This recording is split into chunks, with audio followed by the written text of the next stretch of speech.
Hello everyone and welcome back. You know who it is? It's CR, obviously, because that's what you see on the screen right now.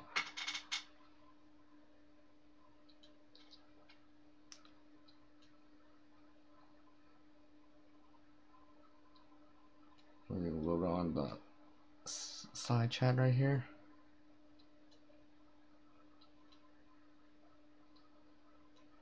I'll wait for some people to drop in here.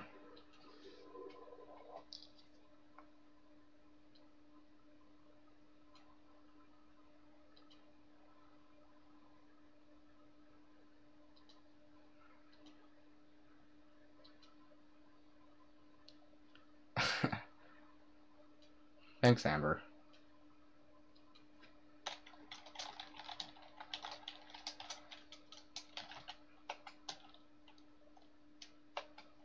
Yeah, I had to deal with something.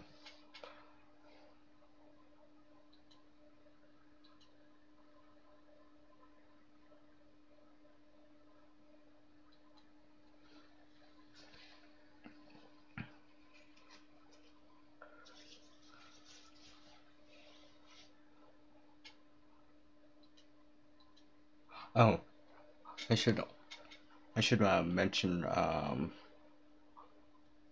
what I'm doing for this live stream. So basically, this is just gonna be a general talk, open topic, but hopefully this general talk is this general talk or topics, I'm hoping, it's gonna be survival related topics, ideas, or creation or crafting related topics or ideas. That's that's my main agenda for this live stream.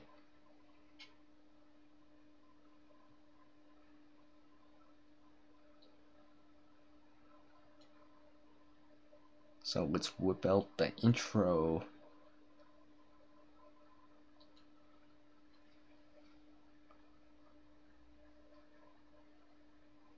And bring the webcam in. Alright. Hello. Live long and prosper, and a big peace to everyone that's watching. Now, I want to say a special thanks to everyone that's been channel supporting. Yes, I'm using the word channel support because it involves everything. From the subbing, to the comments, to the sharing, to leaving constructive feedback and all, and thumbs up and all that stuff. And so, I want to say special thanks to everyone that's been channel supporting. As you may be aware if you're looking at this video now, is I'm finally in the 1K club. Woo, 1K? Wait, K? Yeah, I don't know. I can't make a K with my fingers. K? Wait, K? Yeah, okay. Anyways, I'm finally part of the 1K club. It took long enough, but I guess I'm there now, so I guess it only gets easier, I guess, right? Or better.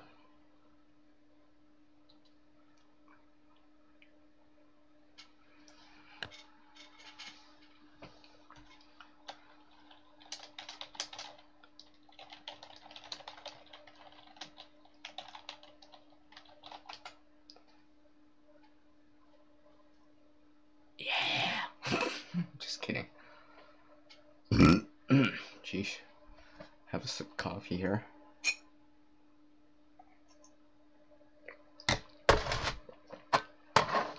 Oh, so let's see here. I guess I'll just kind of bring out an example of something I don't know.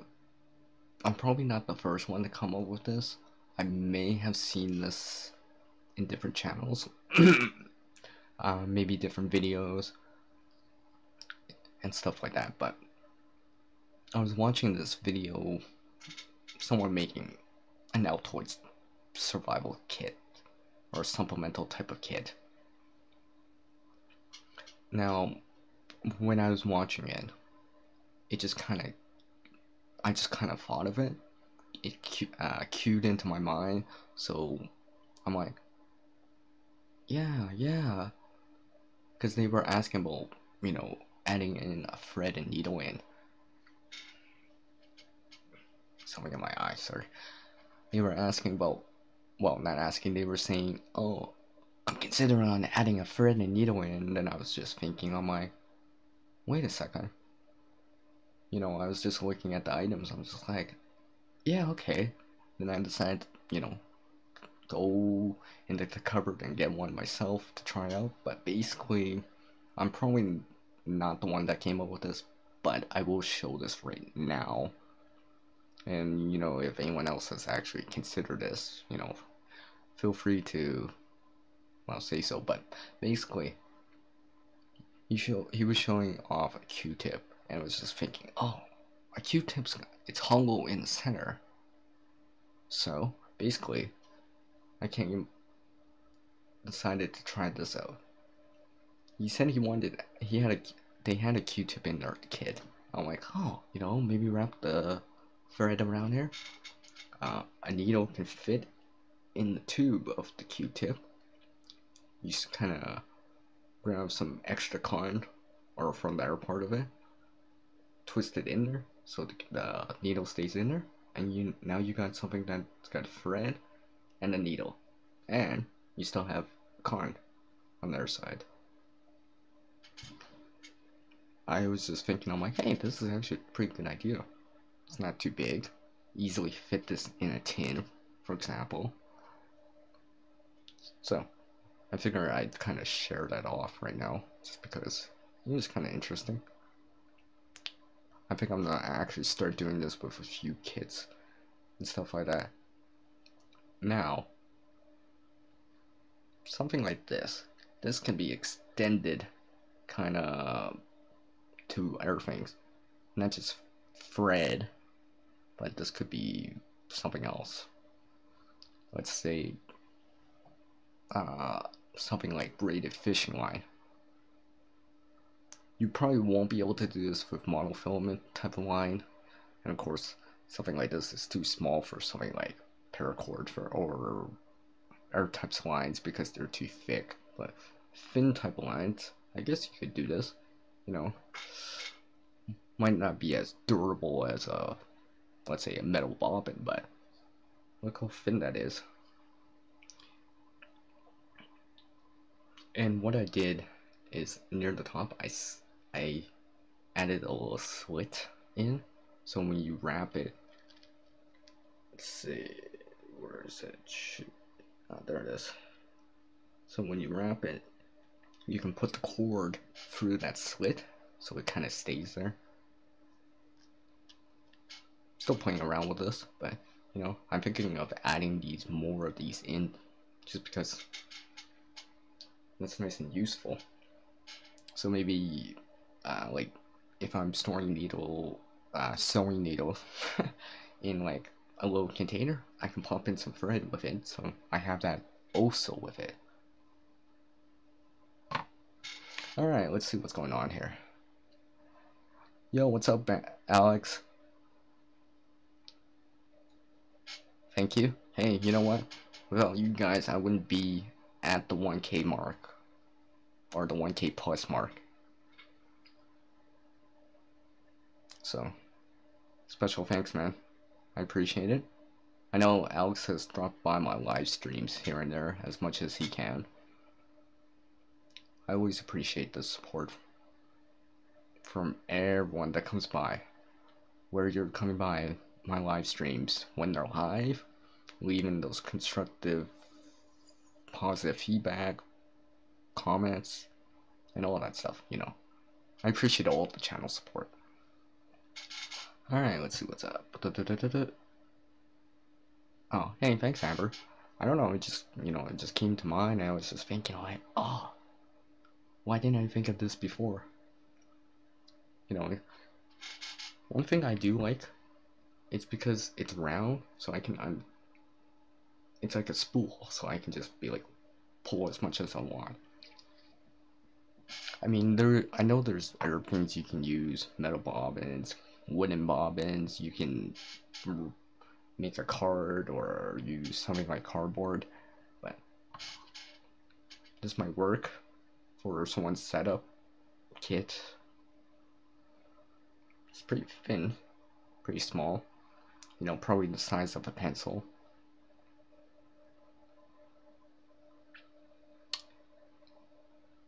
So yeah, now I'm just having a bunch of ideas just come into my mind to try out for something else. So there might be other things you could do or modify this with.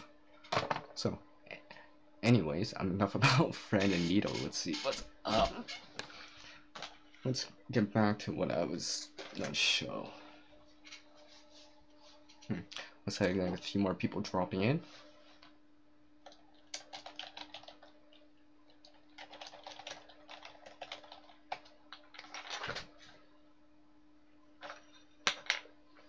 Well, since I'm kind of talking about threads and needles and bobbins and all that stuff, I have been considering, like, I know you can buy like bobbins, that's fine, but I was considering on making my own bobbins out of natural materials like wood. I haven't made one yet, but I've been considering it because I don't think it's that hard to create something like that. So basically what I'm gonna do is,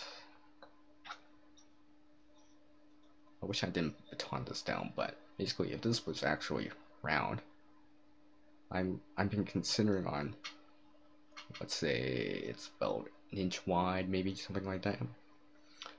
Drill a hole through the center so it's hollow,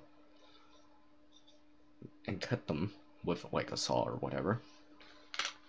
So I basically have something that looks like, you know, like a wheel. So basically it's gonna be round, hollow-ish in the middle, and using a stick like this of the same size of the hole that I made and plugging it and kind of making something that looks like, for lack of a better word, like a dumbbell. So basically, you know, making a wooden wheel and axle, I guess. So I've been considering on doing something like that. Does it work? Maybe.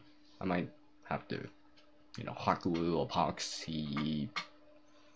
I guess I could use pine pitch glue to attempt that, since I made it from natural materials, or will be making it from natural materials, so pine pitch glue should work. Not sure how well. I'm gonna give it a try.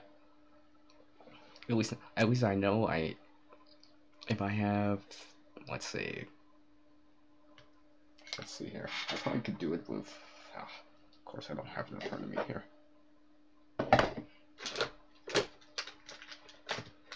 For example, if I had a screw like this, now anyone that's taken any type of science classes from school, high school, or whatever, a screw is one of those basic kind of things, considered as one of the 6 simple machines. But anyways, I can take that, screw it in, get that hole, slice it with a saw, and go from there.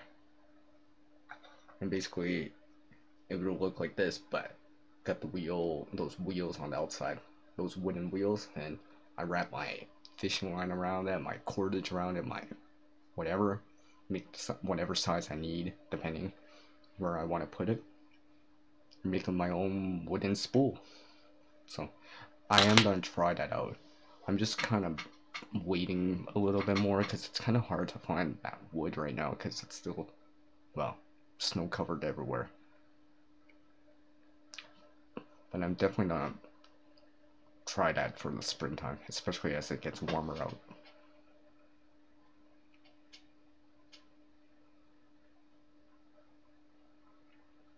Oh, that's really cool, Amber.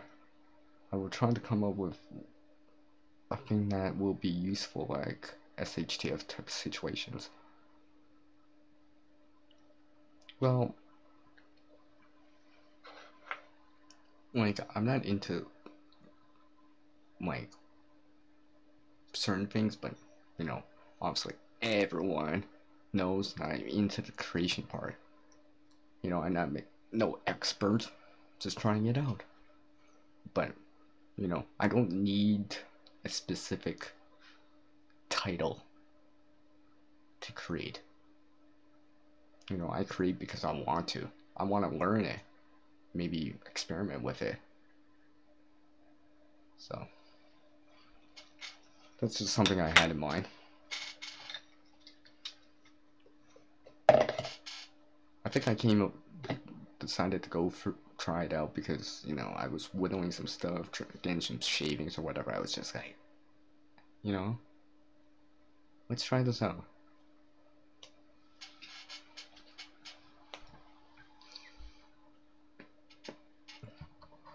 So let's see, what else?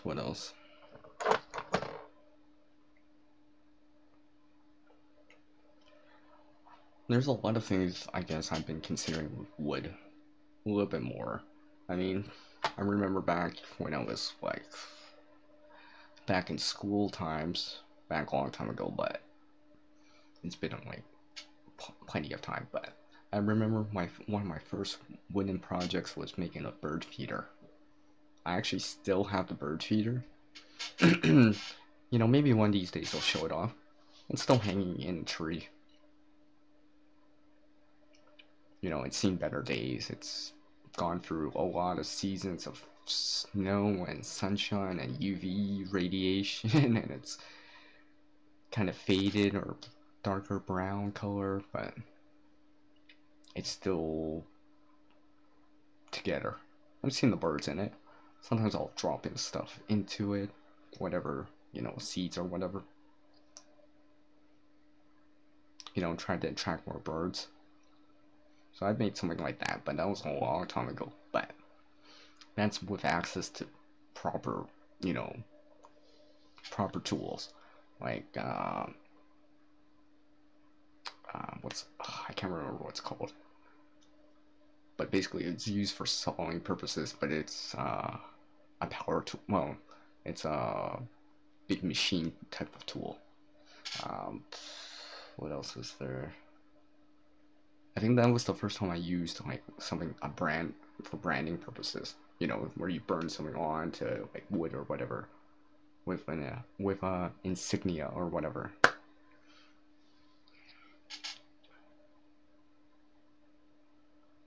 Yeah, it's cool.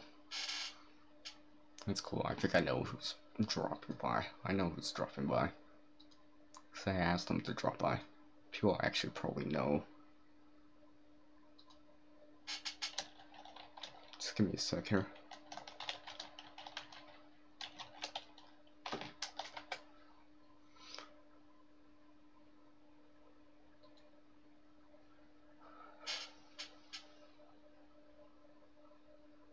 Oh, that's cool, Amber. You like attracting hummingbirds? I know I have a friend, my friend's mom, she's really into that kind of stuff.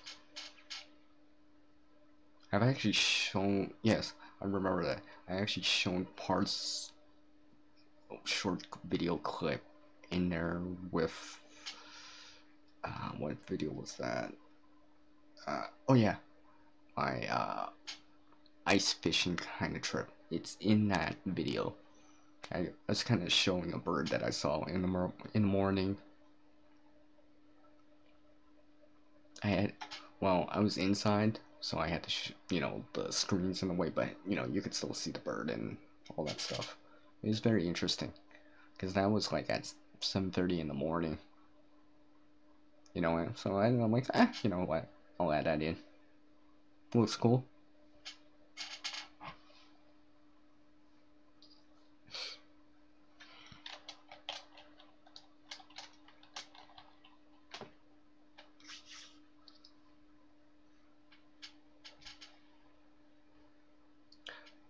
I should ask you, Amber, since you're still here. Have you ever made a birdhouse, bird feeder, something similar to that?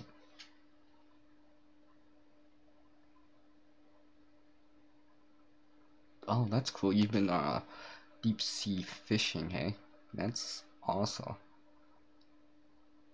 I've never done that. Never done that. Also, I've done the ice fishing. Maybe not as much as some people, not as much as I want to, but I have done it. I remember the first fish I caught was back when I was a kid. I remember that. Yeah, I still remember that. I think the fish was like a foot, maybe a foot. I still remember that. Spending time with some of my grandparents and stuff like that. We were with a bunch of other people and stuff like that. I think people got annoyed because I kind of started yelling or like celebrating. I got my first fish, and everyone's like, shh, shh. I'm like, why? Because everyone else is trying to catch a fish still. I'm like, oh yeah. So I was scaring the fish away, so I had to tone it back down. Aw, that's a shame.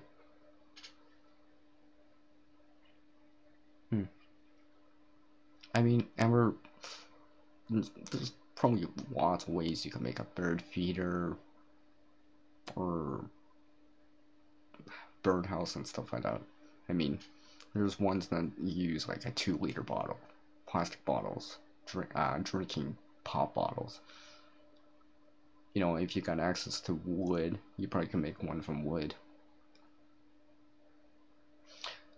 You know, now that I think about it, I kind of wish I had like, it actually makes me wonder what kind of bird feeder I can make from natural materials. Maybe I'll hollow a log or whatever and make a bird feeder. I don't know. I know some of my friends, we hollow a log so I can make a wooden rocket stove. I actually still have that piece of wood. The rocket stove could have been better, but I guess in theory, I guess I could convert it into a bird feeder. Although that piece of well, that wood, that piece is kind of heavy, so I can't hang it. But I might be able to do something similar to it, but with a smaller piece or a thinner, lighter piece.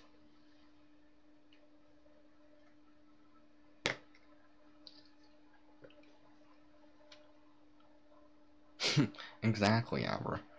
It's like the first time you do something, you're just like, yeah, I did it.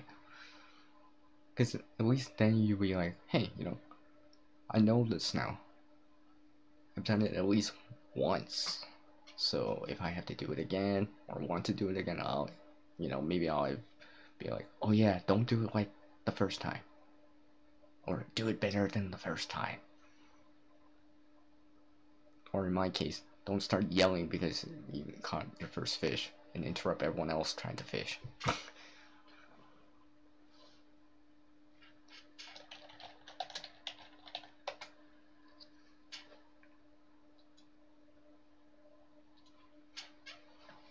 Sorry, I keep looking to the side because I keep my side chats right over there, and I'm checking on messages too.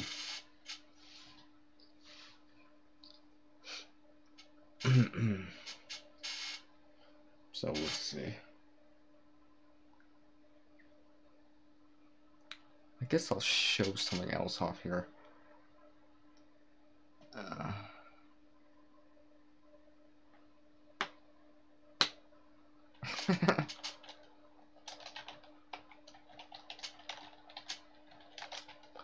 Oh, I guess you're not remember that all the time, aren't you, Amber? Can't forget, catching your first fish with a Barbie pole. I guess that's memorable. You don't remember that.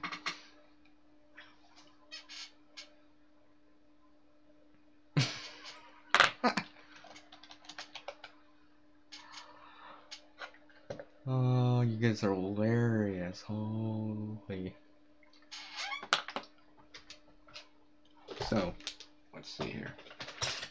Something else I've been trying to see if it's how useful it is. No, I didn't spend much money on this, so, but because I want to see how good it is in a small scale still. because I'm actually I know I just showed the screw off, and everyone's always been like, oh, what's so special about a screw? Well, especially hook screw, is because you don't need tools, don't need a hammer to use it. Like, nails are cool, right? Nails, you know, nails exist in your walls right now. They're used to put lumber together and such like that. I mean, that's fine and dandy. But of course you need a hammer, a mallet of some sort, or if you want to remove it, you get a nail remover. I've been considering on adding these in, specifically for shelter making, but they have other uses too.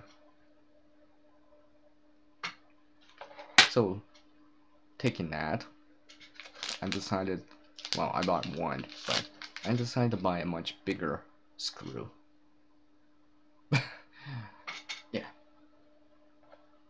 much bigger.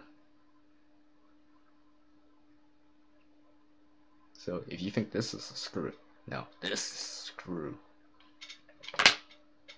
So same thing, a hook. So I actually don't need tools to use this. I just gotta spin it clockwise into whatever. Actually, I don't have that stick anymore, but I basically split a stick with this.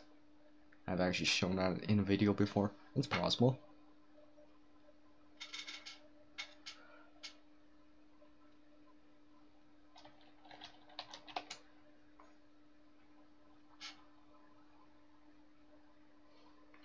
Well, so yeah, anyways, getting back to the screw here. I've been considering on using something like this.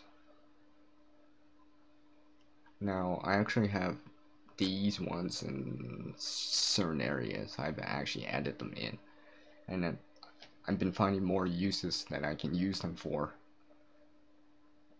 I'll probably end screen or card up a video that's related to this that I've shown.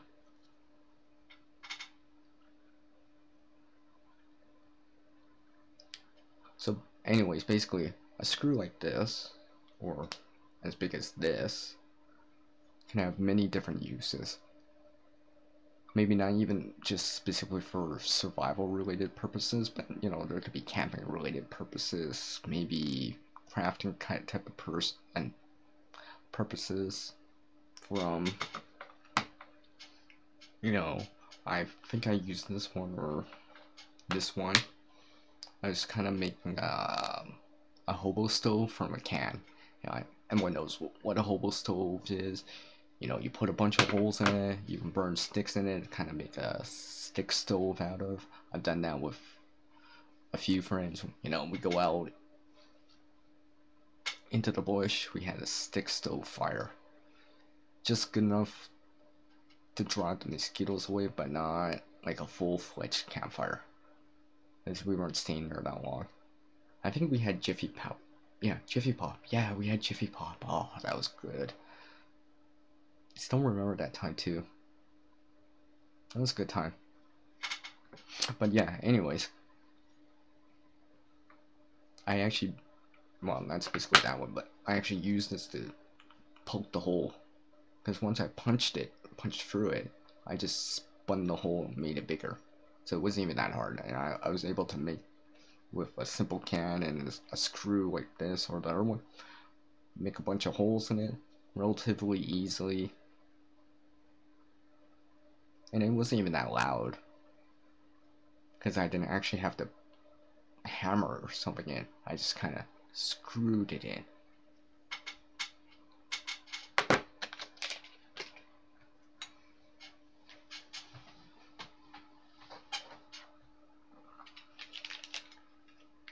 Now I'm trying to figure out a way to store these though. I've not figured out a proper way of storing something like this. I'll have to see. So, but right now this larger one I'm just storing in some plastic. It just happens to fit. So, I can bring this along with me if I want to. you know, for whatever reason, you know, I can hang stuff. Let's say, you know, this is probably long enough that I probably could, let's say, let's say, let's say one has like a pot on the fire, you know, something like tea, coffee, right? I could take this in, put it around, drill it, or, you know, um, screw it into a stick. So, like, of course, I don't have the right kind of stick. Obviously, this is gotta be bigger, but you get the idea. You use the hook end to lift my pot off, especially if it's got a handle over it. So it'd be like, you know, similar to this. Lift my pot out. So I guess that's one thing I could do.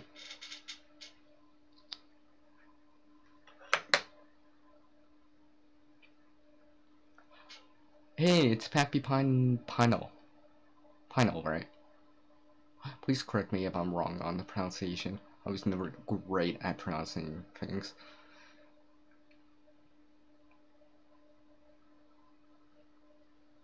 Oh, that's awesome, Amber. Thank you. That's very nice of you to say so. You know, I just, you know, considering. You know, maybe it's worse, maybe it's bad, but at least I'm considering it. So, because sometimes you don't know. Sometimes you can just stumble across something and you're like, hey, this works, and it's better. Why didn't I think of this before?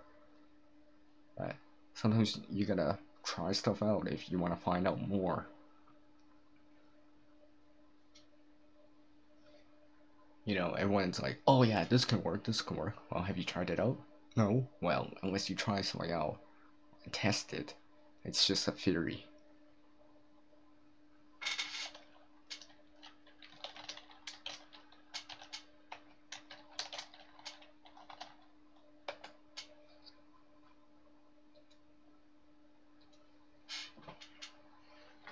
So, anyways, coming back to the screw. I'm not sure, you know, this is fairly long. I think I got this in store for like maybe $2. $2 or less. So for like $8 I can have 4.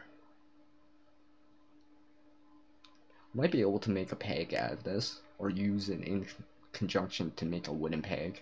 You know, maybe I can, you know, it's got that hook part already, so I guess I can screw this into like, let's say, if I'm supporting like much heavier setup, like a much bigger tarp, tent, whatever, right? I could be using blocks like this big, screw it in, and then I have an anchor point right here.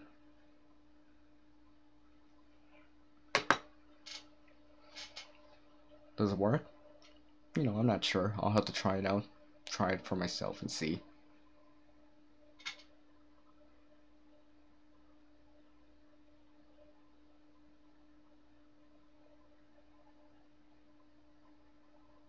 Oh, okay. So I was right. It's Pappy Pinel.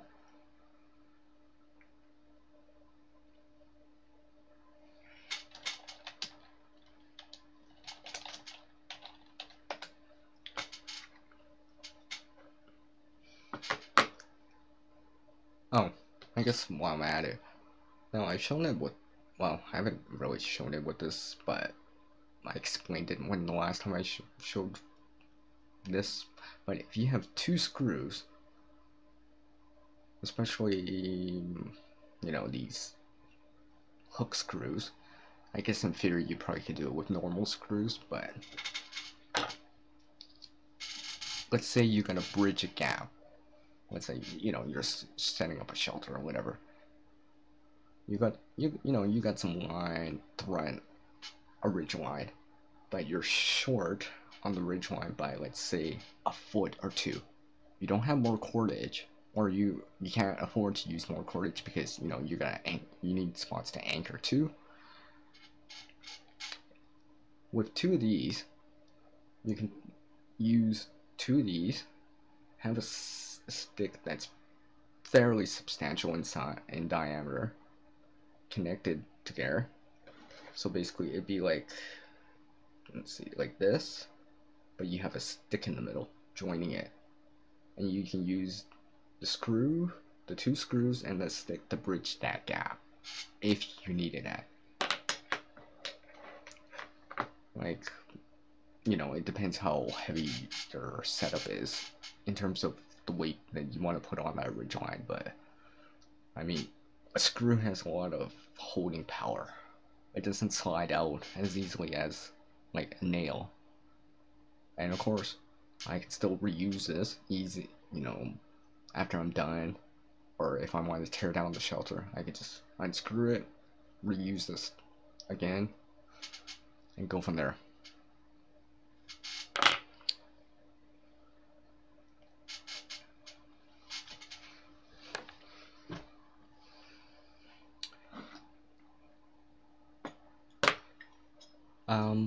One of the other things I want to try to eventually get is a good pulley.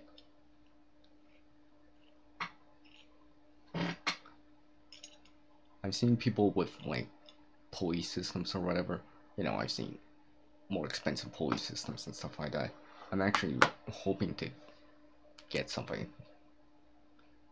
or at least if not get something, maybe make something that could work in the same or similar way. Because the pulley system allows you to do a lot more work with less effort. You might have to carry it, walk, or go more in the distance, but it's much easier, so you use less energy. So let's say if I gotta pull something or something like that, a pulley would help me. Put something in a tree, well, a pulley will help me. All that stuff. And the more pulleys you have, well, the easier it is. You just have to go more in the distance. But, it allows, a pulley is, and they're one of the, one sixth of the simple machines. It allows someone to do incredible feats of lifting or work with quite little bit of energy. So I can, with a bunch of pulleys, I can lift like 80 pounds up in the air with just one hand. I might have to, walk a little more for the distance, but it's doable.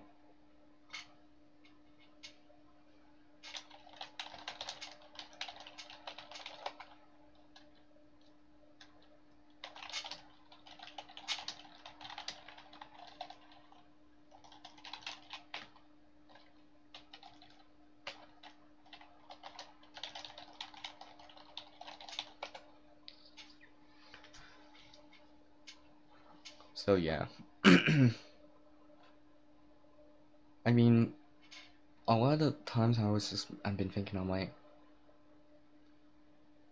how can these one of six simple machines, screw, inclined plane, wedge, pulleys, levers, wheel and axle, can these help me in this situation or problem? Especially if I'm creating something. I've shown how, just with scrap stuff, something I found or salvage, I made something that I can lift a bunch of 20 pounds of snow with one hand. And of course, that was just using simple machines of a wheel and axle and lever. So that allows me to fling snow pretty far. Like, I put that snow on the scale and it weighs like 25 pounds. It'd be very difficult to do that by hand without that. But I'm using, not pulleys, but a lever and a wheel. So, if it's light snow, I can fling the snow like 6 feet in the air and 5 feet in front of me. I'm hoping to make more of those. You know, it's been very useful.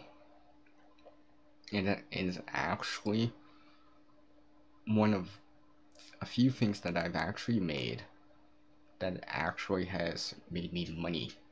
Because people ask me, oh hey, can you do my driveway? I'll pay you. I'm like, sure, right? You know, I'm done like in 45 minutes and I'm getting paid this whatever amount, right? I'm like, and pretty much I didn't even break a sweat. So I mean, if you're working smart, less effort, and you're still getting paid, hey, that's good in my book, I think.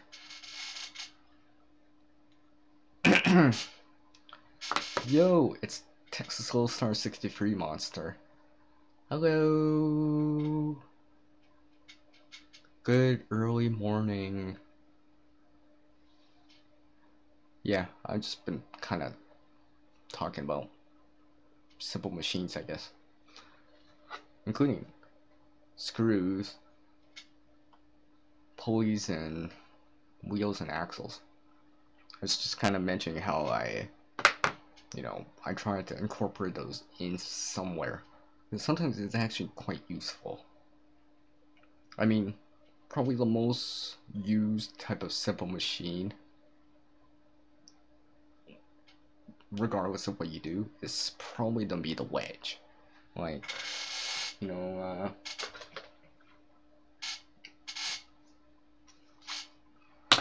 now, if anyone hasn't seen my knife tag video, go ahead and check it out. But basically, a knife is a wedge too, because you're slicing, so you're wedging it through. So like something like paper or wood, if you're batoning and getting feather sticks and shavings and all that stuff. So basically, it'd be like a wedge. So a knife is considered a wedge. So basically, everyone uses a knife every so often. Some people use them more often, some less often. Now, another thing is, even a pair of scissors. Basically, it's two wedges coming together so you can slice paper, cordage, cut something, right? So, I try to incorporate those things in and be like, oh yeah, that can help. Let's see what you guys do. Yeah, exactly, right. Screws are just an incline plane wrapped around a wedge.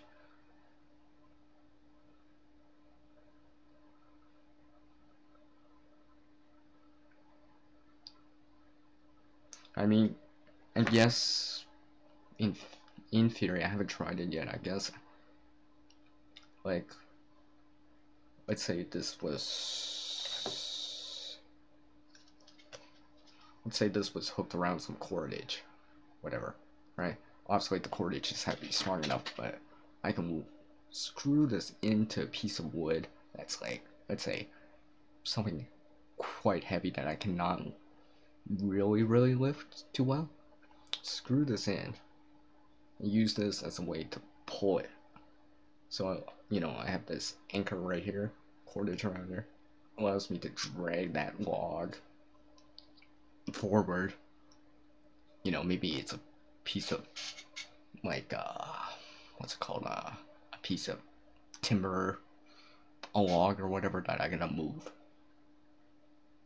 So instead of trying to lift it with my arms and stuff like that, which could be more awkward, or maybe maybe this log is even heavier than I am, and you know, I'm unable to actually do it. A screw might help, especially a hook screw. You know, just screw it in, no tools required, right? Pull my log or whatever to the side with some cordage. Maybe, you know, maybe some up, if I have a pulley, use less effort, especially if this log weighs like a couple hundred pounds. I mean, for most people, you're not gonna be able to move or shift a log like that. And you know, let's say this log isn't round anymore, so you can't roll it. You know, it's flat, you know, or there's stuff in the way, like branches or whatever, so you can't really roll it, but you can still drag it. You know, maybe something like this might help. Whew. I need more coffee.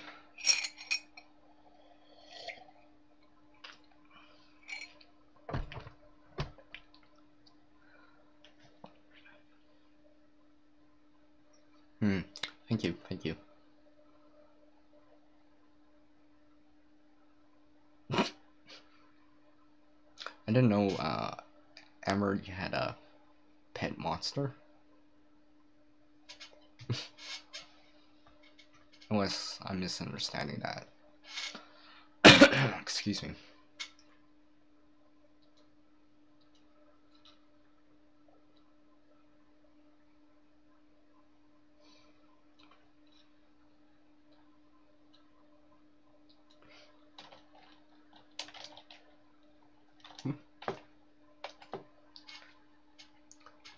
So, let's see here.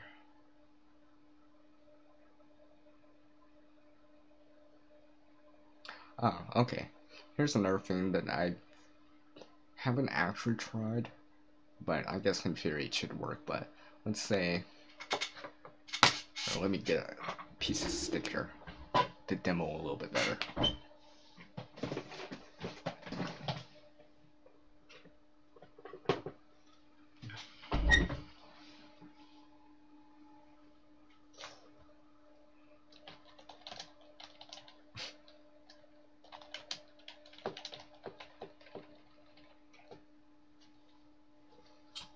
Thanks, Amber. I didn't even know what it was, but I guess now I know.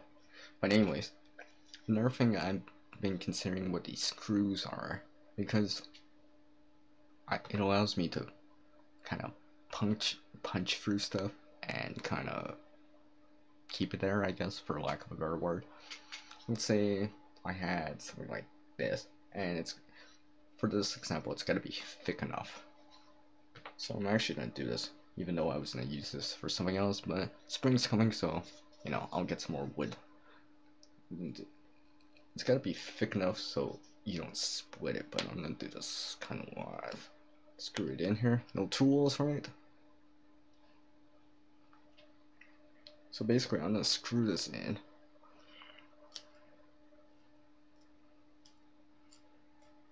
As you can see, it's already holding it. So now it's just easier. Let's go on.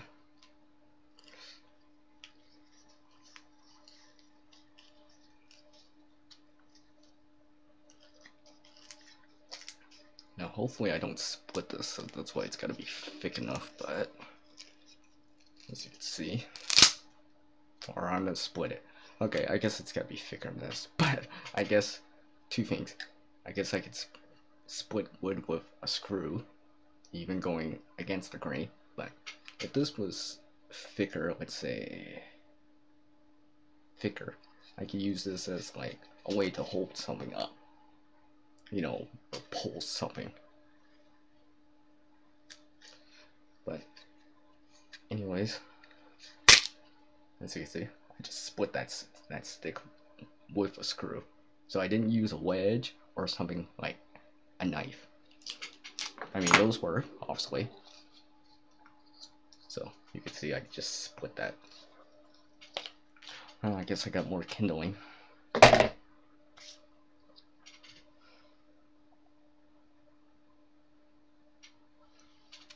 Oh. Oh, thanks, Texas Gold Star. I was always wondering who created that. You know, you figure I would know.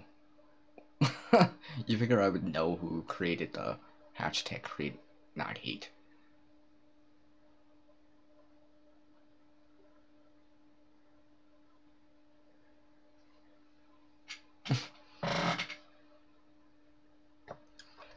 Let's just say Alex.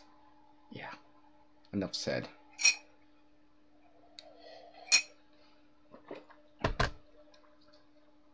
No, actually, sometimes my best ideas come at night. I don't know why. Maybe because I'm more relaxed. I don't know. But You know, sometimes the best ideas I come up with are at night.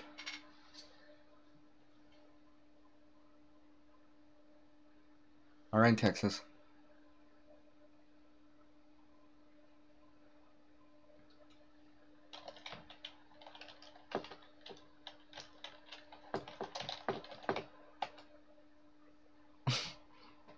Yeah, sleep, what's that, right?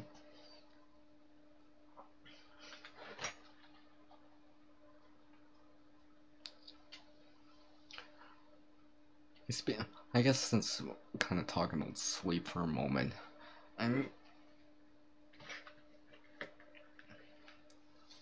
sleep, I mean, I can have like a cup of coffee and fall asleep after.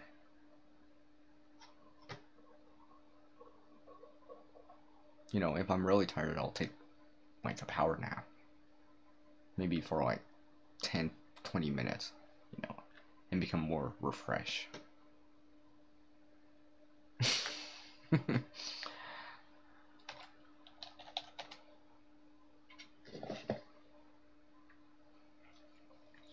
So, going back to the screw again, I know I'm just gonna keep talking about.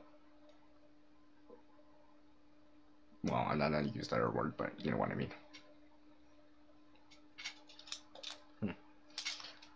Just realized I had something in this from the last time.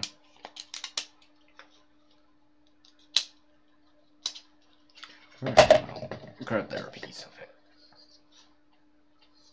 So, as you can see, I split that, which is the screw. So let's see.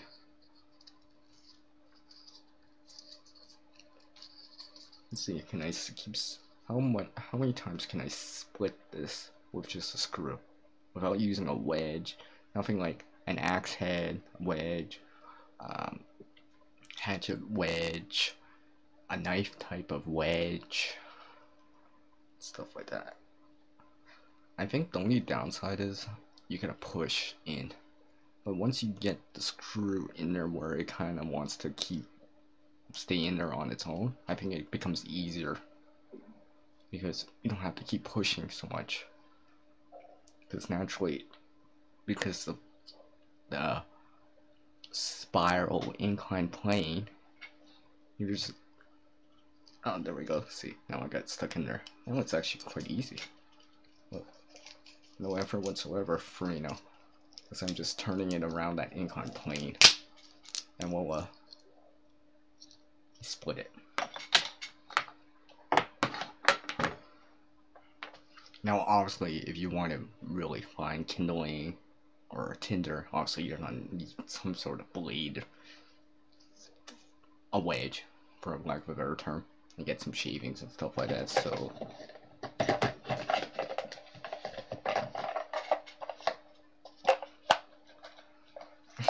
you know, so it'll turn out more like this.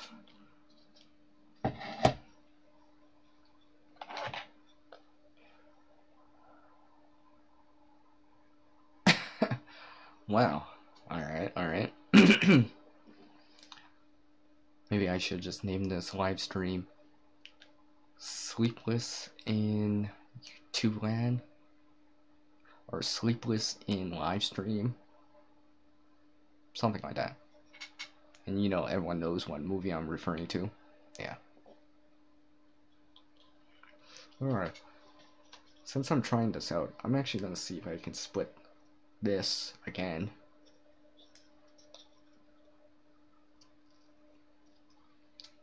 I think after I do this, I'll stop splitting wood and go on to the next topic or an idea.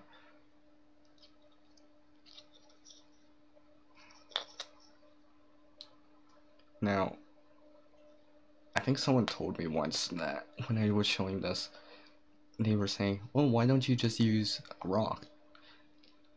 Yeah, well, if your rock is wedged, a nice wedge shape, yeah, it'll work. But sometimes the rocks you may find are rounded off. And you know, you try something like that with a round rock, you know, you're just gonna be wasting energy because you're probably not gonna be able to split it. you know, if you were good at flint knapping, which basically means you're chipping off pieces of something like glass, obsidian, quartz, you know, a hard type of material on the hardness scale. Yeah, if you could do that, it'll work. But let's say you can't do that, you don't have the skill to do that, you never done it before, or it's wintertime. During the wintertime, at least here in Canada, it's hard to find rocks because they're all frozen to the ground.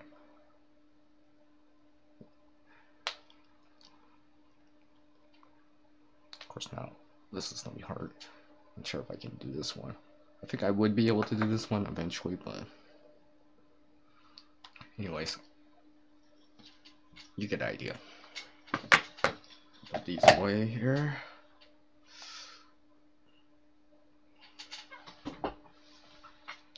Pick out my sheath for my screw, which is basically just a wrapper. Yeah, I just have a wrapper. That way when I put it in like a bag or whatever, it doesn't poke through.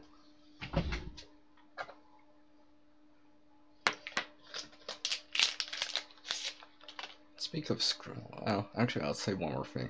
I'll have to wait till the next time I have like a wine bottle, but this could be used like a corkscrew, right? Screw it in there, pull it out.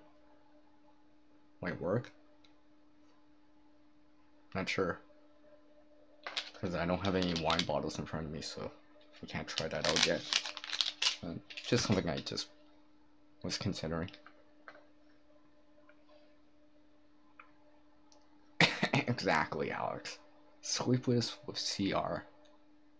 Which I think sounds better than what you wrote, but yeah, Sleepless with CR.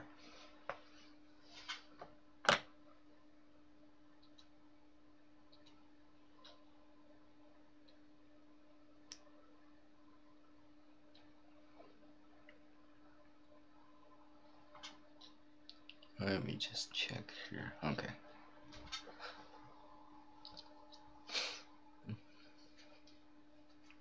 Whew. Sure it's getting warm. Yeah, I guess I must be really sleepless because my coffee's almost empty. I probably should get a refill in a couple of minutes.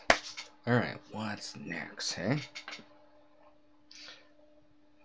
So, I guess I talked about enough about these screws for a bit. Oh.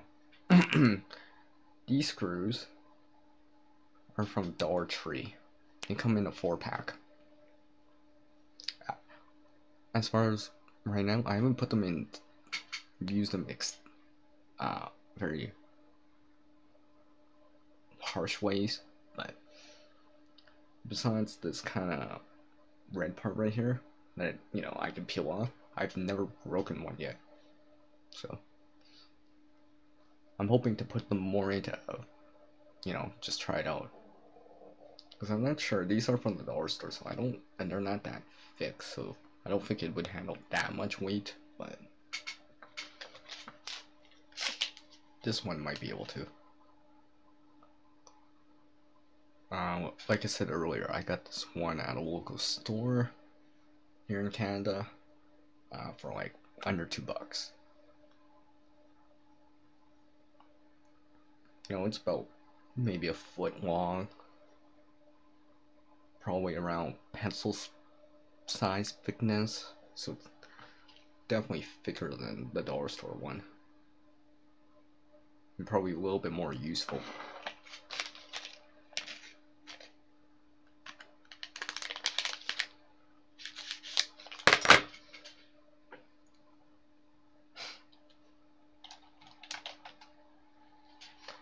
Alright, let's see what's up next, hey?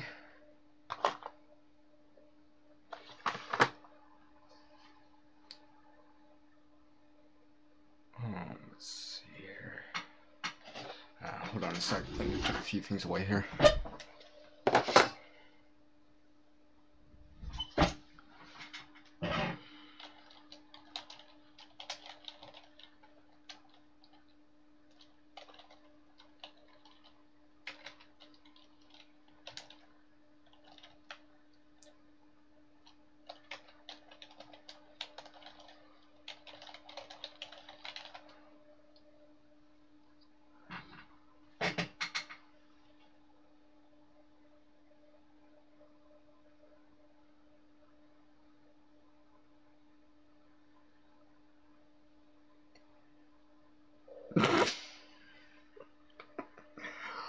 Let's not get into that. Shh. Oh, that's good to hear, Texas. I'm glad they're doing well.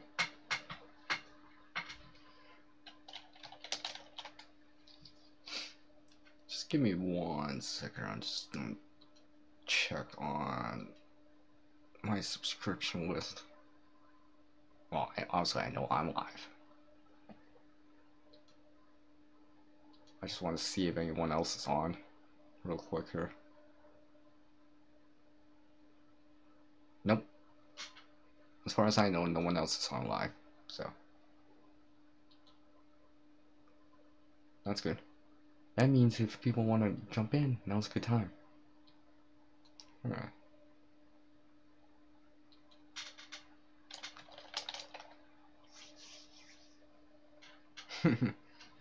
That's cool, that's cool.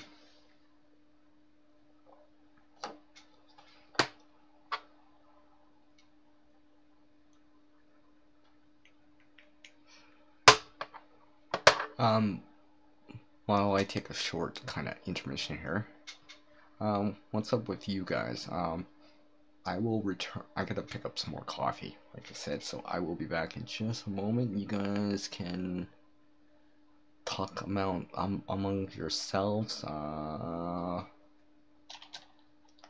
gonna leave you guys something to talk about.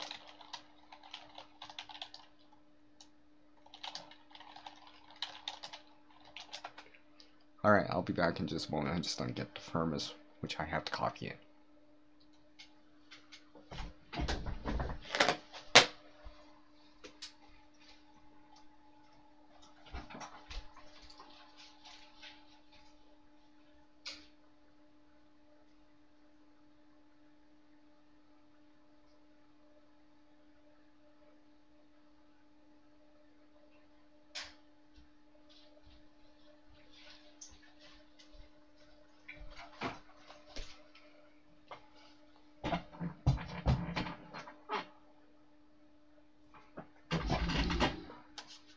I've actually returned already, but also I gotta pour the coffee. And no, it's not another sound. I'm actually pouring coffee.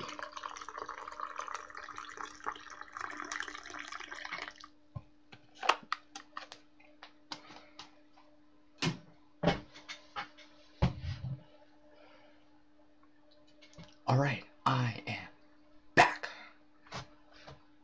Alright. Nice fresh hot cup of coffee. Quick warm me up.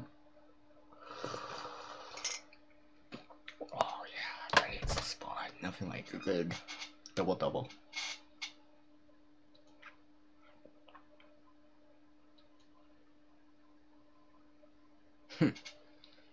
Looks like I had Rob Duncan drop in. Hey Rob, how's it going?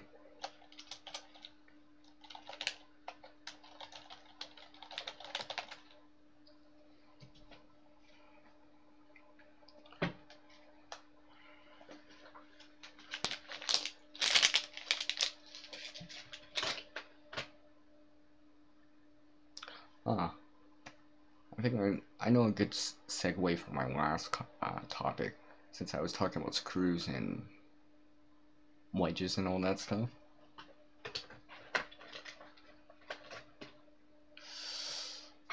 I guess I'll bring out a multi-tool. Now, I guess there's, a bunch of multi-tools out there. Some are better quality, some have better tools, and stuff like that. I'm not gonna get into specific brands. Some brands are better. There's generic brands and stuff like that. They're okay. Not, they're not gonna be the best quality or most durable, but, they might help. But, now, here's a very simple multi-tool. No brand name. Just like I have. I think I got this for like $1. I mean, obviously it's extremely cheap. I don't use it a lot. I just have it kind of laying around, as a quick. Generally speaking, a lot of people just like multi-tools just for, for stuff like screwdrivers, maybe the knife blade, which is a wedge, pliers, wire cutters, maybe a saw.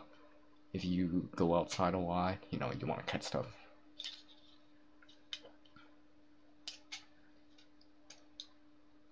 You get your Phillips heads and all that stuff. Some of the better ones, the blades, the tools log, some are spring loaded, some offer you can get the tools from the outside. And then there's our ones where you gotta open it up and, open up the pliers, then get the tools from the outside, well, from on the inside. Usually they have, you use your nail and you just kind of pull it, and, you get your screwdriver or whatever. One thing I've started to do with some of these multi-tools, regardless of who really makes it, especially on some of these are ones that I know won't have it, is I kind of been adding a 90-degree angle on some of the surfaces on the multi-tool, and I'll kind of explain why that may be useful. So let's say,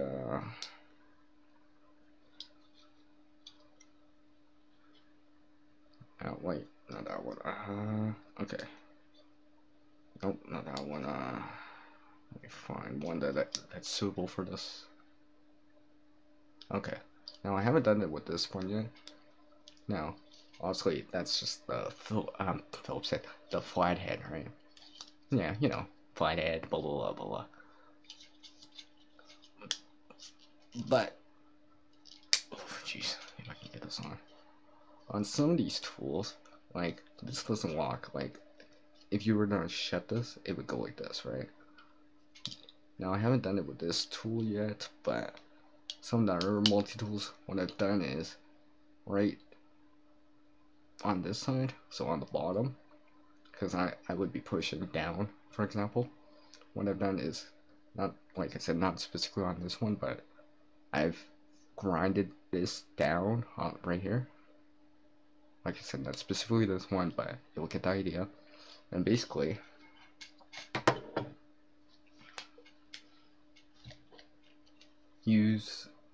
because it's grinded down, there's more of an edge on it, so it's gonna be like a 90-degree angle. And a 90-degree angle can be used for scraping purposes. And because you can scrape it, if it's good enough to scrape with, it's also possible to use it in conjunction with a ferro rod, which, scrape it with something like that has a 90-degree angle, that has a hardness harder than steel, so like glass, obsidian, quartz, and you can use it to scrape with. Now, a good 90-degree angle allows you to scrape not only a ferro rod like that, but let's say you got those a magnesium bar. I actually do have one, but it's kind of stored away beside me right here, deep in my fire chest, so I'm not gonna get it out. But basically, I can use that to scrape it too, get that magnesium shavings if I need that. Another thing you can use a 90-degree angle for is to scrape something like fat wood, so pine infused wood.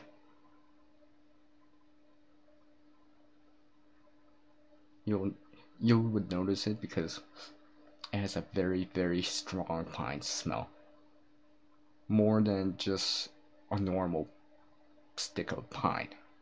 Like it's got pretty much, for lack of a better word, it's concentrated sap inside. So that's pretty much, and you know, fatwood burns and all that stuff, but now I don't have 90 degrees on this one, but basically what would start happening is that you would see little flakes start popping off. Basically, I'm grinding that part away.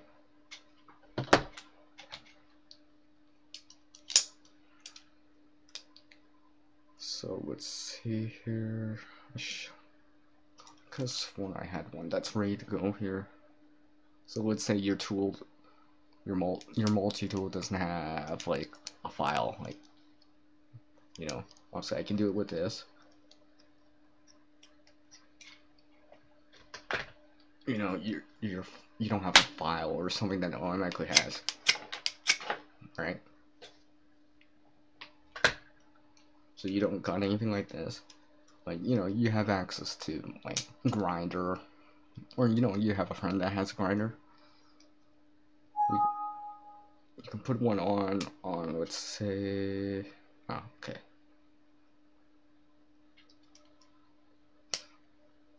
On the bottom of like another tool. So you can have a 90-degree angle. So you can use that for like fatwood, a striker, or anything you want to use the 90-degree spine for. And that way,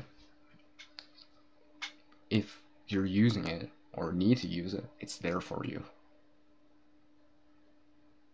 Or let's say, you know, you got, oh, hey, I got my multi-tool, for some reason I lost the striker for the ferro rod. Now I got this tool with me, and maybe I got something on this that I can use as striker. And you know, maybe it's winter and I can't get access to flint because there's no way for me to get the rocks out of the ground because they're frozen, snow covered. I highly doubt that I'm gonna find glass in the snow. Maybe if I'm like, you'll see a beer bottle, but probably not.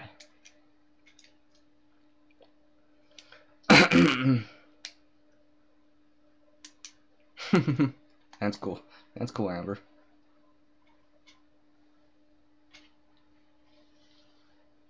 Of course, of course. Yes, no brand names, but you know, everyone knows, you know, the major players in that. There's our players, but let me just read what you guys are talking about real quick. I keep forgetting to look at the side chat. I just keep talking and I forget to look what you guys are writing about.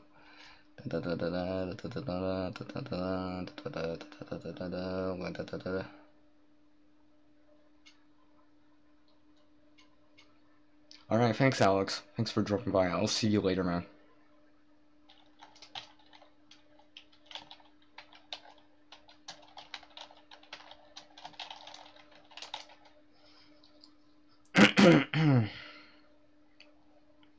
But yeah, anyways, coming back to the multi-tool, I've noticed that, you know, a lot of the times, depending on the multi-tool, whenever, you know, whatever it is, we know another one here. Let's see. There's another one right here.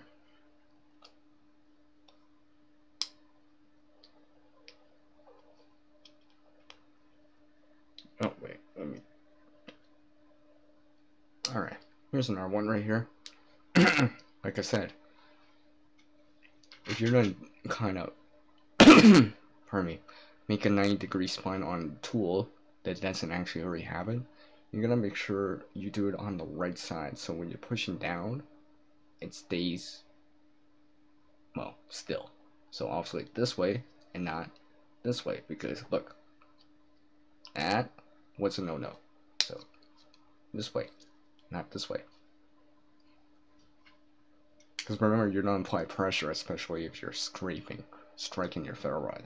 So you don't want it to close on you, especially if it doesn't lock. Like, not every multi-tool everyone has will be locking. I mean, if you got that, that's cool.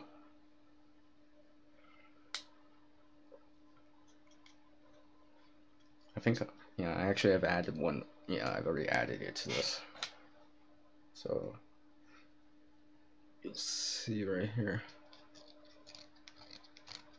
Quickly do this here. Now you can kind of start seeing that I'm getting what's called Maya dust, which basically is just very thin shavings, skinny, small shavings of fat wood.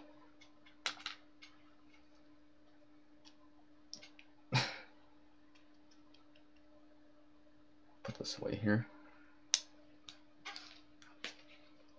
So basically I've done this for like many of the multi-tools I have, especially if it doesn't have something I can use as a striker or a scraper. That way, you know, if I lose the striker off a ferro rod, it breaks or whatever, I might have another tool with me that might work, especially if it's a multi-tool. Or let's say, I don't have access, you know, I lost that, you know, that bush knife. It's got a 90-degree slot on, which is great, but, you know, I lost it. I still got the multi-tool for some reason. It's still in my pocket or whatever. I'll be like, oh, good. I'm glad I put that 90-degree slot on, because now I can use it. You know, because I prepared it beforehand, or had it ready beforehand. So that way, if I need to use it, gotta rely on it, I know it's already there. I don't have to be like, oh, this is not gonna work, because it's not ready yet, right? Oof. Anyways, have some coffee here.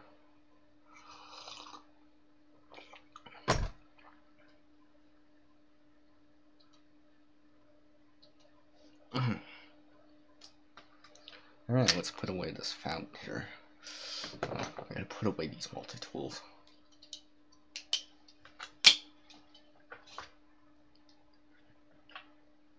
Alright, now I want to mention something else here, since I'm kind of talking about a striker for a moment here. Is if you're using specifically like for a folding knife, everyone knows what a folding knife is, right? It folds open, you get a knife. Now if it locks or it doesn't lock, you know, a locking blade is obviously gonna be slightly safer, less likely to close on you and whatever, right? Now I've seen people use a folder as a striker.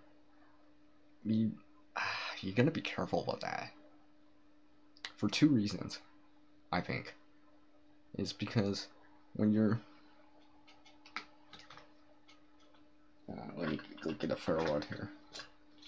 Now I'm gonna use this pen, for example. If this was a 90-degree spine,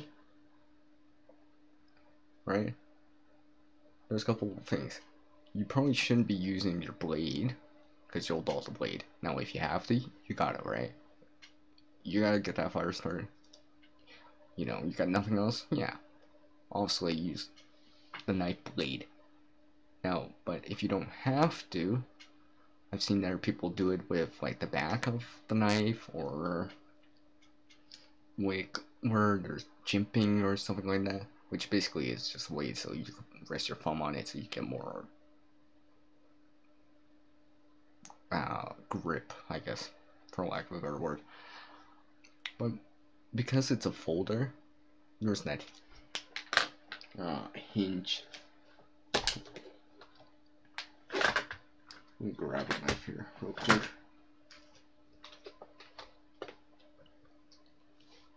Of course, I know I can't find it. Go figure.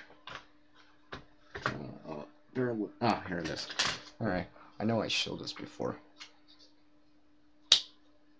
in another video. Alright? Now, everyone knows what this is. One of the scout knives anyways. Originally, I did actually put a 90-degree spot on it, but what starts to happen is, because you're pushing one way, right? Because you're pushing one way, the blade wants to go this way. So if you're doing it a lot, like I'm gonna be pushing so hard that I'm pushing the blade, in this case, towards me. So if you're doing it a lot, you might actually start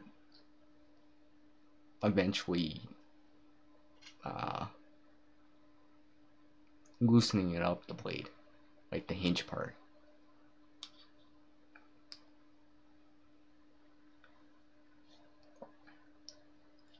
Now there's other places you probably, now some people in the closed position.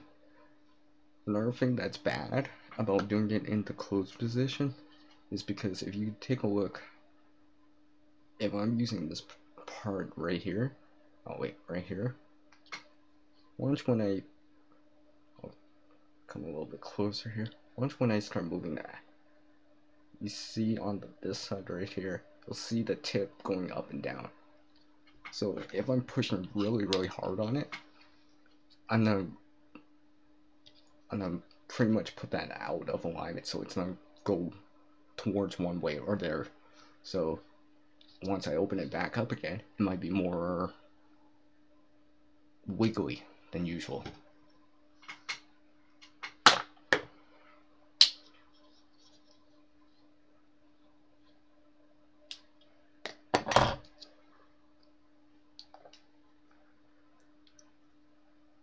You know, that goes the same for, you know, let me go get another knife here real quick here.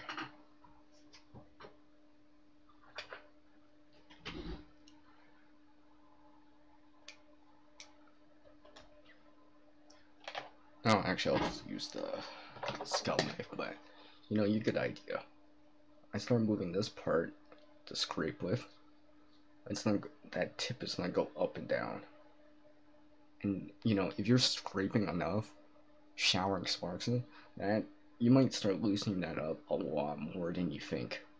That's why I don't I tend not to use a folder as a scraper or a striker. Just because it just feels like I'm loosen up the blade, loosen up the lock. Like you could see right there that it's more in the center. So if I'm pushing one way because I gotta strike a ferro rod, gotta. And remember, I'm doing it slow. If you're showering sparks, this might go back and forth for quite a bit of time. It might start pushing the blade one way or the other, which means when you open up the blade again, it might seem a little bit more wobbly. So I tend to avoid doing that. You know, I'll bring an actual striker with me.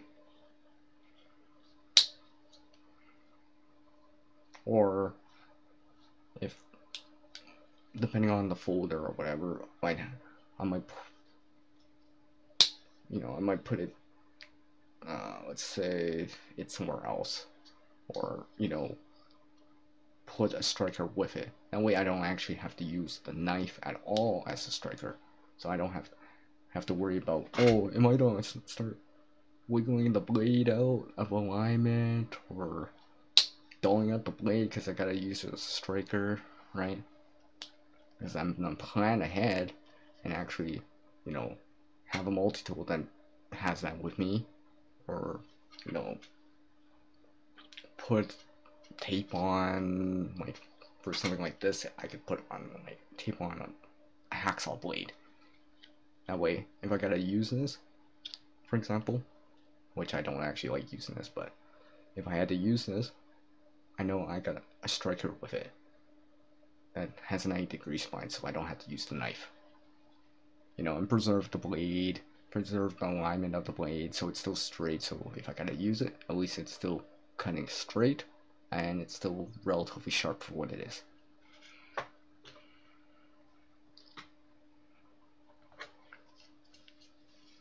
Alright, put that back. Whew. Huh, I guess I've been going for a while.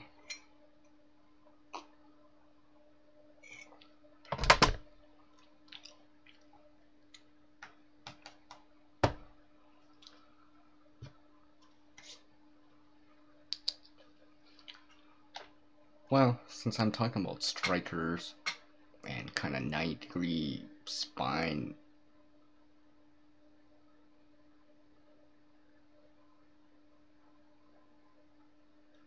which one, Amber? I kind of showed a bunch. I know I showed off that scalp knife before. That was given to me, so no review, no nothing on it, because I don't think reviewing something that's free is like really that great, because you're gonna be biased because you didn't spend money on it.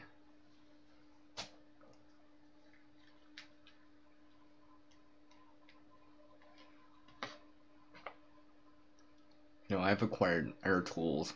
I've actually bought tools, but sometimes I'm gifted them, or you know, I got them on major discounts. Oh, okay. It's just something I have. I've had it for a little bit.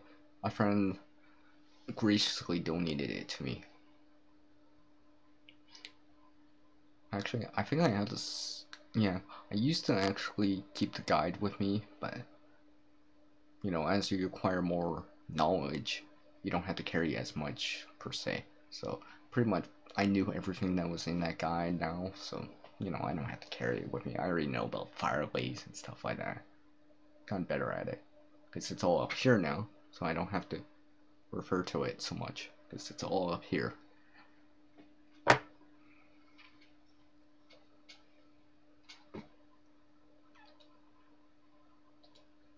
Just give me 1 second. I'm just gonna check on a few things here because I gotta open up my browser real quick. Take a look here. See what's going on. Real quick here. Yep, nothing's changed. Okay. Let me bring back up my chat. Alright.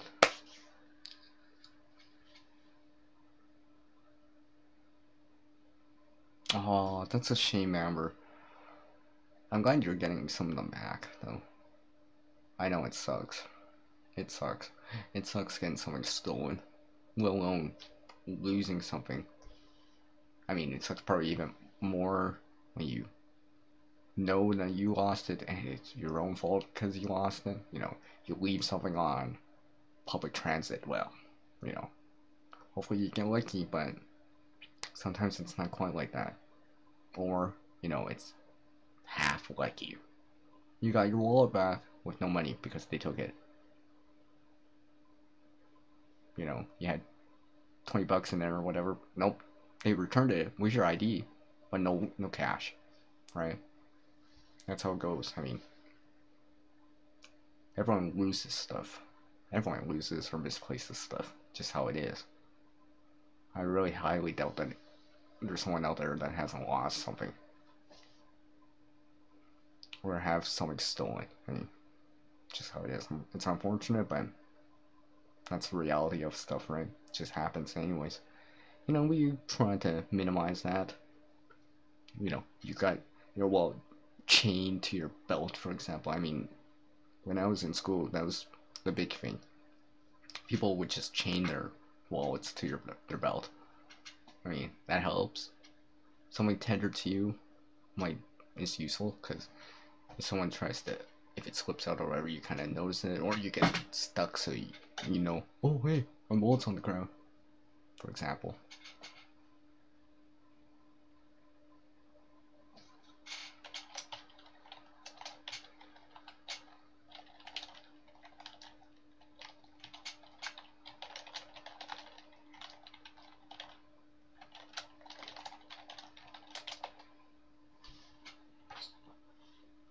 Oh, I'm sorry to hear that, Amber. It's unfortunate, but I guess that's the reality of stuff, right? People that don't have sometimes wanna take from people that have. I mean, it's just how it is. There's only so many resources on the planet, right? Sometimes that's just how it is. You know, we all wish it wasn't like that, but sometimes it's just how it goes.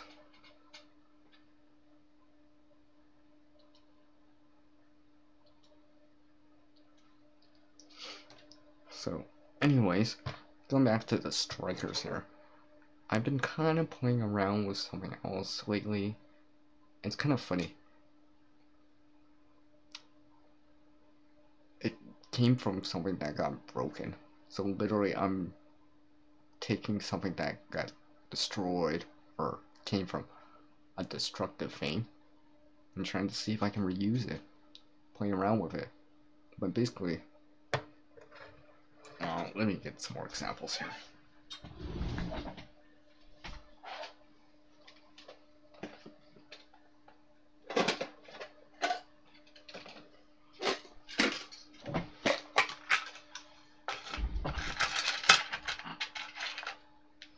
I've been kind of playing around with stones, ceramics. So now everyone's familiar with ceramic cups and stuff like that. So, you know, right here, obviously, my cup's ceramic. A mug. Everyone's familiar with a mug. We all got them on the shelf. Everyone's got one or two in the kitchen. We drink coffee or tea out of it.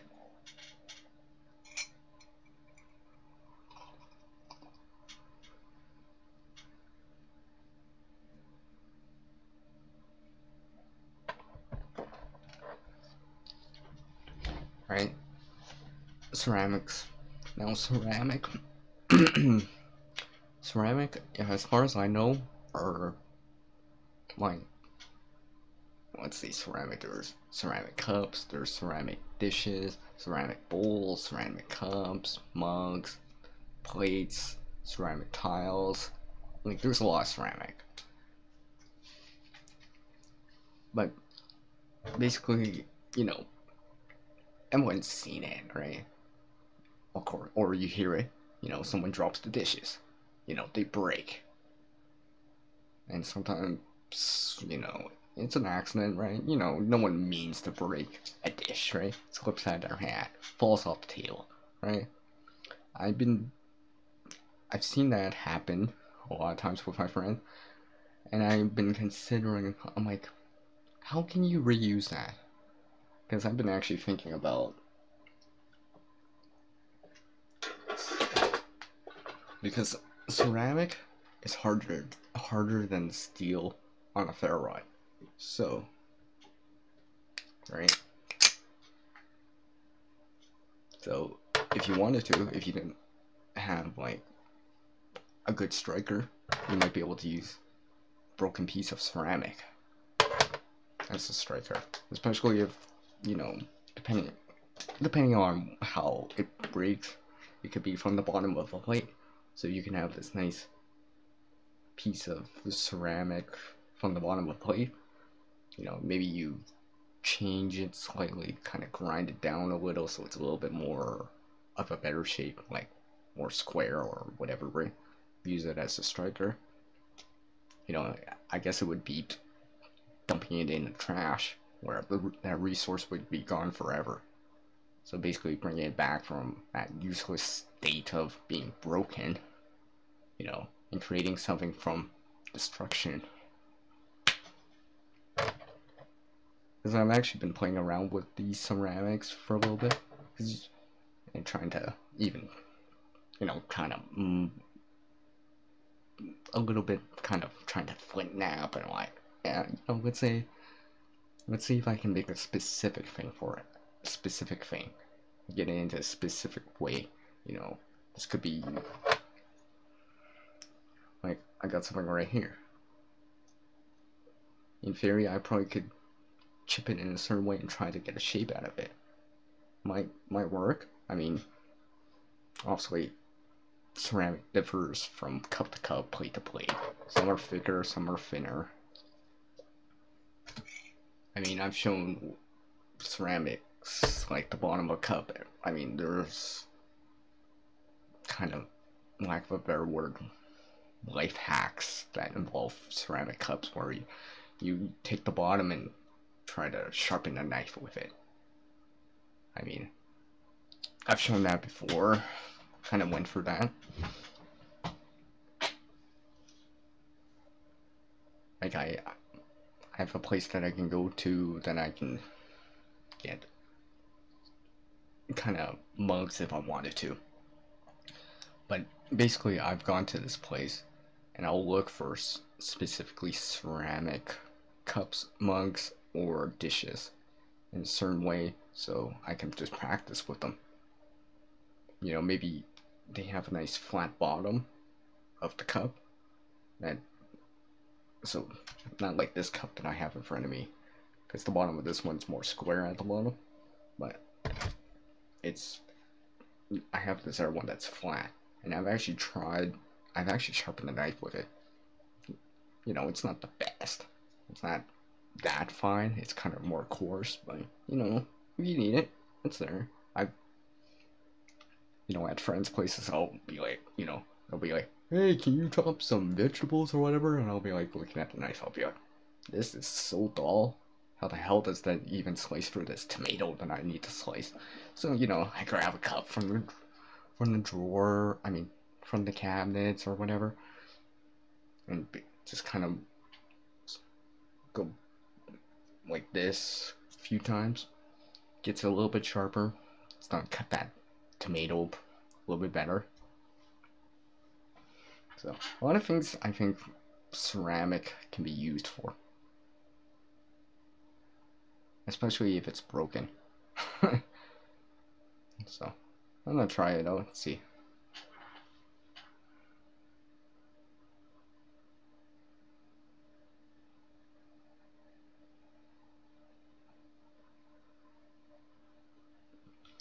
Thank you for dropping by, Amber. I appreciate it. Peace to Amber and John Homestead Project. Thanks for dropping by. I appreciate it.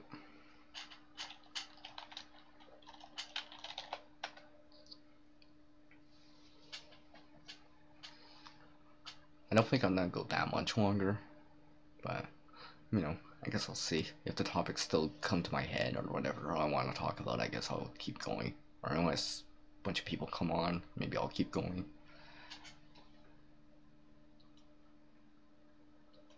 Just give me 1 second and just check on some messages. See if anyone's messaging me or anything like that. Just give me 1 sec here. Yeah, okay.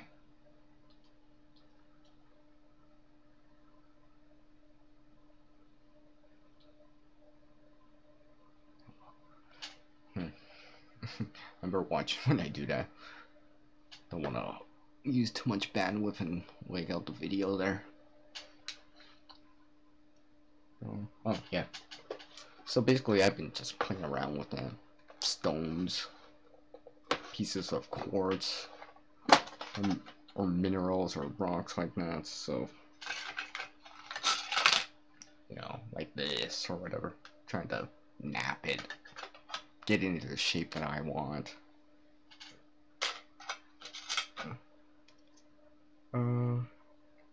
By no means am I an expert at flint napping, but you know, just trying it out, learning about it, trying it out on my own. You know, let's just see. Be like, oh, you know, this makes sense. I can understand that.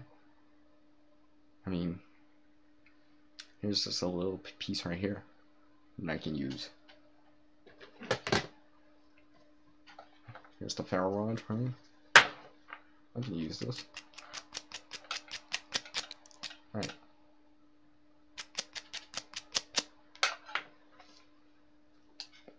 Like, I don't need to know what kind of rock this is. All I know is that it strikes the ferro rod in its current state. So it's gotta be harder than the steel. So there might be, you know, I'm assuming it's quartz or something as hard as quartz or harder than quartz. But I'm pretty sure it's quartz. Pretty sure.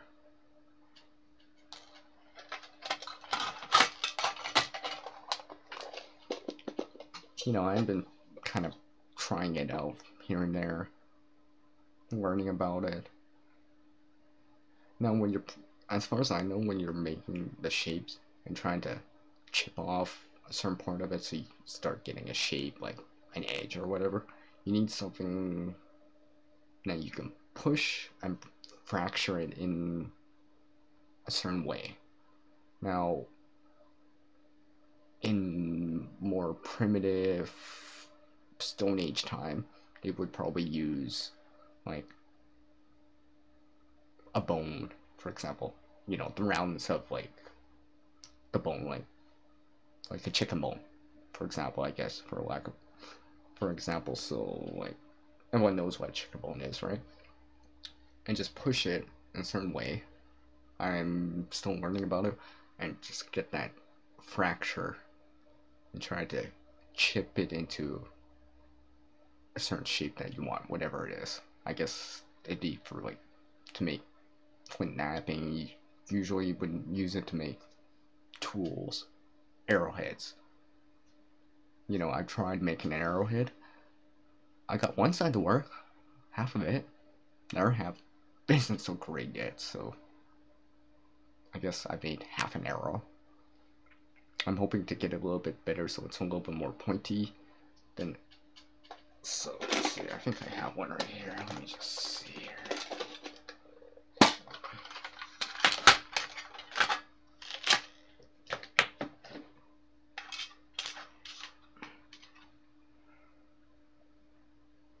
You know, not my best, obviously.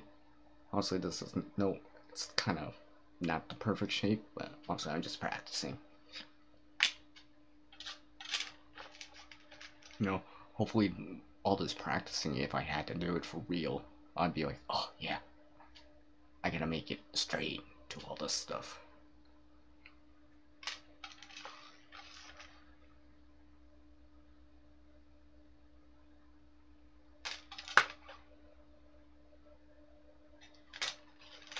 Let's see here. See, I got something else here. It's kind of, let's see, it's not straight, so it's not aligned right, so that's the tricky part. Trying to get the final shape. I mean, I've only done this not that often. Still learning about it. Not even really proficient at it, but you know, hopefully I'll get more proficient at it, learn better, well, learn more, get better at it as I keep practicing it. You know, and maybe hopefully one day I'll get it will be like, hey, it actually looks like a shape of an arrow, and it's straight. Oh, and I can actually use it. And I'll be like, yay. Because I'll be like, hey, maybe I'll master that skill and be like, hey, I can recreate this time and time again. Just because I kind of tried it out, practiced it, kind of know the basics, try it out for myself, and be like, hey, I can do this. It's not that hard. Alright, Texas. Thanks for dropping by.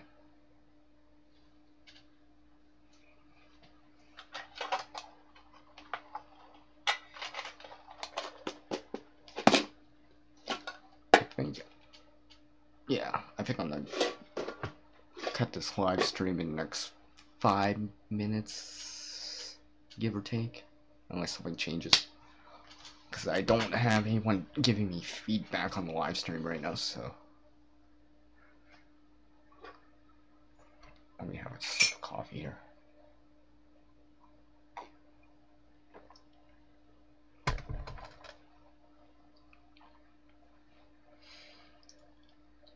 So basically, I guess what did I talk about in this live stream? As a quick recap,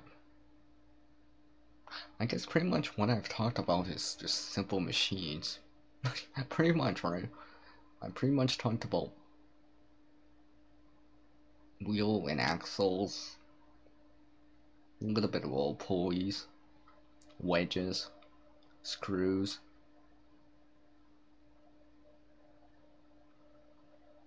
Well, I guess wedges also an inclined plane.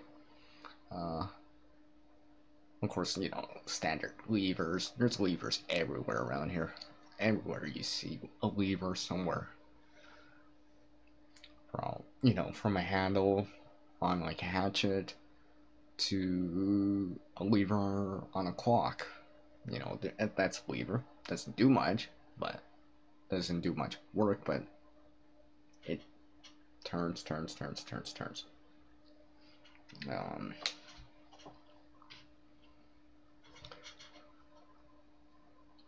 see here. Okay.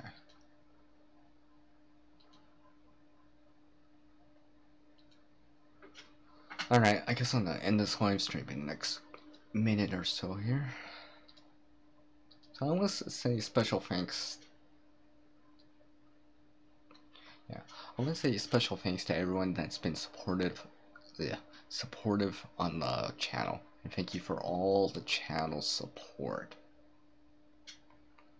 Especially some of you that have been with me with the channel, supporting the channel from, well, earlier on. You know, if you guys are newer, you know, I still appreciate the support. You know, and I hopefully you guys will keep on supporting me, new or old. Because I greatly appreciate it. I mean, without you guys, I'm just like, I'd just be talking to no one. But, you know, I got you guys coming onto the live stream, checking out my content, leaving comments and stuff like that, and your generous thumbs ups. You know, I appreciate that. Thank you. So, I guess I'll end the live stream in the next minute or so.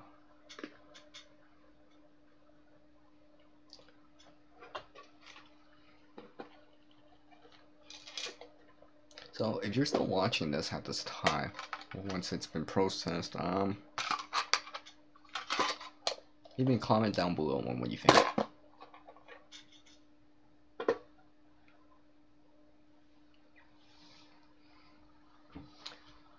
So, I guess it's time for that outro. Yep, it's time for that outro. So, if you enjoyed this video, hit me up on a thumbs up. If you're new to my channel, you can hit subscribe and channel support and do all that stuff, because that means a lot, especially if you're sharing, liking, and all that stuff. So, as the world changes, someone wants oneself to reach a new level of skill and knowledge, one must practice. Now, a single person can't help everyone in this world, but one person, you, me, your friend, your wife, your husband, your significant other, can help someone in this world, even if that one person is helping someone far, far away. So until the next video from me, guys, it's peace out from the guy that's always in creation mode. Yep. Catch you next time. And it's peace out from CR.